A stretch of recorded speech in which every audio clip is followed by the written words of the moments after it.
Shalom bagi Tuhan Yesus, terima kasih. Shalom Bapak Ibu Saudara. Biarlah pagi ini kita bersyukur atas setiap pagi yang Tuhan nyatakan dalam hidup kita. Pagi ini kita boleh membuka mata. Itu adalah bukti yang Tuhan belum selesaikan bekerja untuk hidup kita, dan rancangan Tuhan itu indah buat kita. Untuk saat pagi ini, mari kita bersyukur atas berkat-berkat yang Tuhan nyatakan dalam kehidupan kita. Terima kasih Bapa untuk pagi ini. Kami percaya Tuhan telah sediakan berkat yang Tuhan terima pada pagi ini. Oleh sebab itu Tuhan, kami ingin bersyukur. Kami ingin bersyukur Tuhan. Haleluya Yesus. Ya Tuhanku, aku hendak bernyanyi bagimu selama aku hidup. Ya Allahku, aku hendak bermazmur bagimu selagi ku ada. Inilah yang ku renungkan setiap waktu. Nyanyian pujian dan pengagungan kepadamu.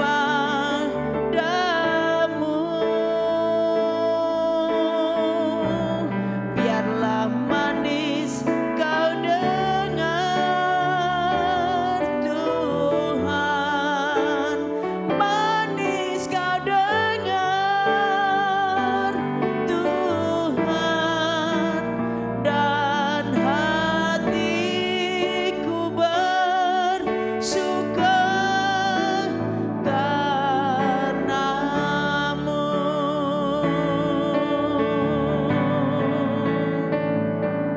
Ya Tuhanku, aku hendak bernyanyi bagimu selama aku hidup. Ya Allahku, aku hendak bermazmur bagimu selagi ku ada.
kasih Tuhan, terima kasih Allahku yang hidup.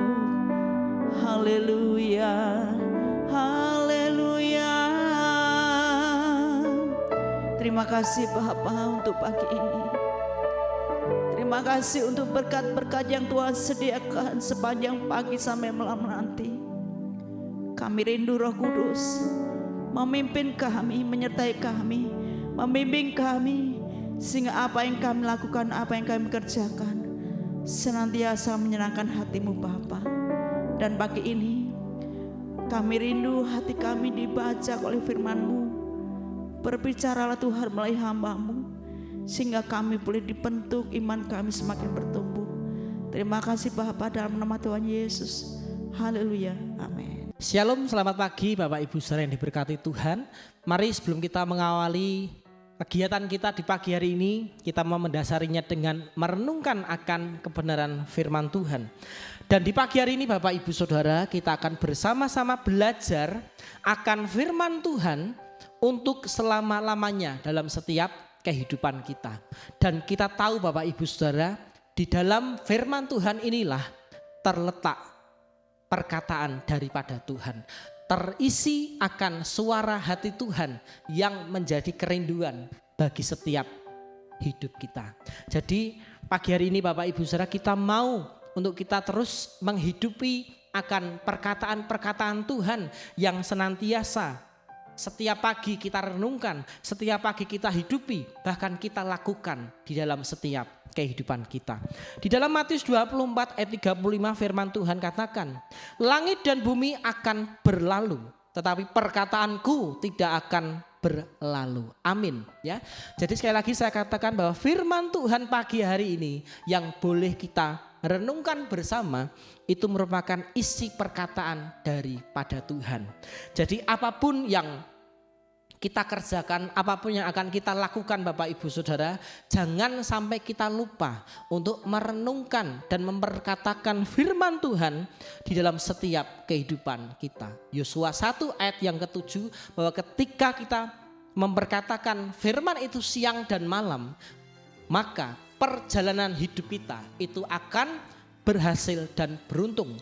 Dengan kata lain, penyertaan dan anugerah Tuhan akan senantiasa dinyatakan di dalam setiap kehidupan daripada kita. Seperti perumpamaan dalam firman Tuhan, ya, ada dua orang yang membangun rumah di atas tanah atau pasir, dan juga ada orang yang membangun di atas batu, Bapak Ibu Saudara. Dari dua orang ini tentunya kita dapat melihat dua hasil yang berbeda. Yang pertama, hasilnya rumahnya hancur, ya, karena ditimpa oleh angin yang hebat. Lalu yang kedua, rumahnya tetap kuat Bapak Ibu Saudara, karena dibangun di atas pondasi yang kuat, yang kokoh Bapak Ibu Saudara. Jadi dalam menjalani setiap hidup kita sebagai orang-orang pilihan daripada Tuhan, kita harus membangun hidup kita dengan pondasi yang kuat. Bukan hanya yang benar Bapak Ibu Saudara, tetapi pondasi yang kuat. Yaitu apa Bapak Ibu Saudara? Yaitu adalah perkataan Kristus dalam setiap hidup kita. Jadi firman Tuhan yang berisi perkataan Tuhan itu harus menjadi center, harus menjadi fokus utama untuk kita melakukan atau menjalani setiap kehidupan kita sehari-hari. Lalu bagaimana caranya pagi hari ini Bapak Ibu Saudara supaya kita dapat memasukkan atau menghidupi setiap perkataan Tuhan di dalam setiap kehidupan kita? Karena kita percaya ketika perkataan Kristus itu ada di dalam setiap hidup kita, maka saya yakin dan percaya hidup kita tidak akan pernah menjadi hidup yang biasa-biasa saja. Karena Bapak Ibu Saudara, kita dipanggil oleh Tuhan ini bukan untuk perkara-perkara yang sepele Bapak Ibu Saudara, ya. Tetapi ada satu pekerjaan Tuhan yang luar biasa yang ingin Tuhan nyatakan atas pribadi kita. Jadi pagi hari ini mau tidak mau kita harus memasukkan perkataan Kristus di dalam setiap hidup kita. Poin pertama, bagaimana caranya supaya perkataan Kristus itu dapat masuk di dalam setiap kehidupan kita.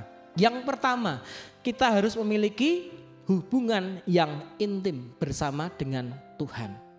Ketika kita membangun hubungan yang dekat dengan Tuhan Bapak Ibu Saudara, maka secara langsung kita akan mengerti apa yang Tuhan inginkan, apa yang Tuhan ingin kita lakukan, apa yang Tuhan ingin kita katakan di dalam setiap kehidupan kita. Ya, tidak mungkin ketika kita tidak membangun hubungan kita dengan Tuhan, kita tahu apa yang Tuhan inginkan. Enggak mungkin Bapak Ibu Saudara. Yang terjadi apa? Kita hanya menjalankan keinginan hati kita sendiri. Tetapi di sini yang harus kita perhatikan adalah kehendak daripada Tuhan itu harus menjadi kerinduan dalam hidup kita. Kita buka di dalam Mazmur 25 ayat yang ke-14. Mazmur 25 ayat 14, firman Tuhan katakan, Tuhan bergaul karib dengan orang yang takut akan Dia dan perjanjiannya diberitahukannya kepada mereka. Luar biasa Bapak Ibu Saudara. Jadi ketika kita membangun hubungan yang intim bersama dengan Tuhan, maka firman Tuhan katakan perjanjian Tuhan antara Tuhan dengan kita itu akan diberitahukan dalam hidup kita, ya. Jadi ketika perjanjian Tuhan diberikan dalam hidup kita, maka tidak mungkin kita akan salah dalam berjalan Bapak Ibu Saudara. Kita tidak akan mungkin salah di dalam mengambil keputusan, yaitu dengan cara apa? Dengan cara kita merenungkan firman Tuhan, dengan cara kita berdoa, membangun komunikasi dengan Tuhan sebagai dasar dalam kita menjalani kehidupan kita ini. Lalu yang kedua Bapak Ibu Saudara, bagaimana caranya kita memasukkan perkataan Kristus dalam hidup kita? Yang kedua adalah kita harus menjaga perkataan kita. Ya, inilah seringkali yang membuat kita gagal Bapak Ibu Saudara untuk dapat mengerti akan rencana Tuhan dalam hidup kita. Contohnya apa? Ketika kita ada dalam masalah, ya, ketika kita ada dalam kesulitan, seringkali yang keluar dari perkataan kita apa Bapak Ibu Saudara? Umpatan, ya. Kata-kata yang tidak memuliakan Tuhan Bapak Ibu Saudara. Kok sepertinya Tuhan jahat, kok sepertinya Tuhan tega, kok sepertinya Tuhan tidak sanggup menolong, ya. Jadi bukan kata-kata yang memuliakan Tuhan, tetapi sebaliknya kata-kata yang membuat hati Tuhan menjadi sedih Bapak Ibu Saudara. Jadi kita harus menjaga setiap perkataan kita, ya. Amsal 18 ayat 21, ya. Siapa suka menggemakan perkataan yang tidak benar, itu akan memakan buahnya. Jadi ada konsekuensi dari setiap perkataan yang kita perkatakan Bapak Ibu Saudara. Kita lihat di dalam Kolose pasal yang ketiga, Kolose pasal yang ketiga ayat 16. Kolose pasal yang ketiga ayat 16. Firman Tuhan katakan, hendaklah perkataan Kristus diam dengan segala kekayaannya di antara kamu, sehingga kamu dengan segala hikmat mengajar dan menegur seorang akan yang lain, dan sambil menyanyikan mazmur dan puji-pujian dan nyanyian rohani kamu mengucap syukur kepada Allah di dalam hatimu. Amin, ya. Jadi kita rindu bahwa perkataan Kristus itu tinggal di dalam setiap kehidupan kita, ya. Jadi kita dapat mengerti manakah yang menjadi keinginan hati kita dan mana yang menjadi keinginan hati Tuhan untuk kita kerjakan, ya. Yaitu dengan cara apa? Kita dapat mengajar dan menegur setiap orang, ya. Tetapi bukan dengan kemauan hati kita sendiri Bapak Ibu Saudara, tetapi sesuai dengan keinginan hati Tuhan. Jadi yang kedua ini Bapak Ibu Saudara, ketika kita dapat menjaga setiap perkataan kita, maka kita sedang menghidupi perkataan-perkataan Kristus dalam hidup kita, yaitu dengan cara kita melahirkan akan damai sejahtera dalam setiap kehidupan kita. Lalu yang ketiga, yang terakhir Bapak Ibu Saudara, bagaimana caranya kita memasukkan perkataan Kristus dalam hidup kita? Yang ketiga yaitu dengan cara kita meminta hikmat kepada Tuhan sebagai sumber kehidupan. Amsal 2 ayat yang ke-6. Amsal yang kedua ayat yang ke-6, firman Tuhan katakan, karena Tuhanlah yang memberikan hikmat, dari mulutnya datang pengetahuan dan kepandaian. Amin, ya. Jadi perlu kita ingat Bapak Ibu Saudara, apa yang kita punya, apa yang kita miliki, setiap talenta apapun yang bisa kita kerjakan, itu semuanya dari Tuhan Bapak Ibu Saudara. Jadi jangan sampai kita lupa ya untuk senantiasa kita mengucap syukur kepada Tuhan. Karena apa yang kita punya hari-hari ini itu adalah kepercayaan Tuhan yang dititipkan Tuhan dalam kehidupan kita. Jadi pagi hari ini Bapak Ibu Saudara, terus mari kita belajar untuk kita memasukkan perkataan Kristus dalam hidup kita, supaya hidup kita senantiasa dapat menjadi saksi di tengah-tengah dunia yang penuh dengan ketidakpastian. Amin. Mari bersama kita berdoa. Kami mengucap syukur Tuhan buat kebenaran firman-Mu. Kami percaya bahwa firman-Mu di pagi hari ini akan senantiasa menolong setiap kami, bagaimana kami harus menggunakan setiap kehidupan kami untuk memuliakan akan nama-Mu, baik di dalam setiap tingkah laku kami, perkataan kami, bahkan di dalam hidup kami sertakan Tuhan dalam hidup kami, sehingga kami tidak akan salah berjalan, bahkan hidup kami akan disertai Tuhan. Terima kasih Tuhan, kami menyerahkan seluruh hidup kami, aktivitas kami pada kesempatan hari ini ke dalam tangan kuasa-Mu. Di dalam nama Tuhan Yesus Kristus kami berdoa dan bersyukur. Haleluya. Amin.